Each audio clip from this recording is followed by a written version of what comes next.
China's aging population threatens switch to new economic growth model.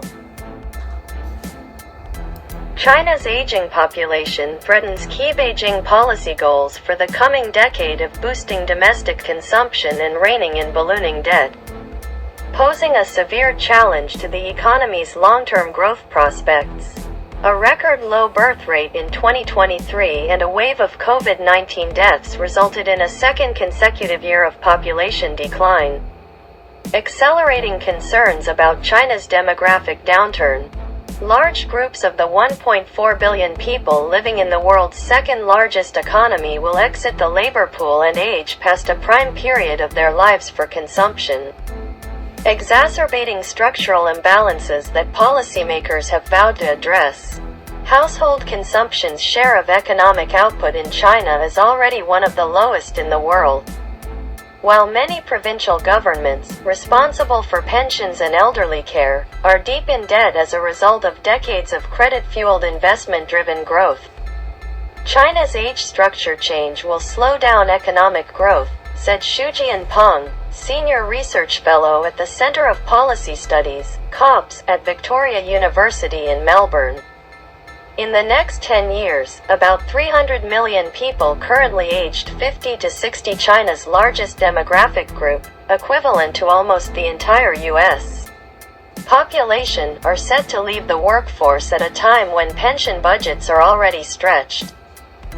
Tesla China is to launch a nationwide tour to showcase its flagship Cybertruck pickup in its second-largest market, the company said on Chinese social media messaging site WeChat on Thursday. The U.S. automaker did not give dates. Tesla CEO Elon Musk posted on the X platform on Sunday that the company could ship some prototypes of Cybertruck for display in China, although it would be difficult to make the vehicle legal for the road. Unlike in the United States, pickups have been a niche product in China where many city governments, including Beijing, do not allow them to enter downtown areas. Tesla does not open Cybertruck for order on its Chinese website. Vietnamese electric vehicle (EV) maker VinFast on Thursday said it delivered nearly 35,000 cars in 2023, below its target of at least 40,000 units, blaming slow EV adoption in some regions. Tough competition and uncertain economy. The deliveries in the last 3 months of 2023, however, increased 35% against the third quarter to 13,513 units, the company said. VinFast, which started to deliver its sport utility vehicle, SUV, VF8 in California last March, earlier this month flagged a plan to set up manufacturing and battery facilities in India.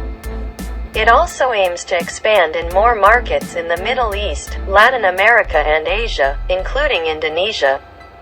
Retail prices of petrol were revised up in the latest adjustment on January 18 by the Ministry of Industry and Trade and the Ministry of Finance. Specifically, the prices of E5 RON 92 and RON 95 III increased by 377 Vietnamese dongs and 547 Vietnamese dongs to no more than 21,418 Vietnamese dongs, 87 United States cents, and 22,482 Vietnamese dongs per liter, respectively.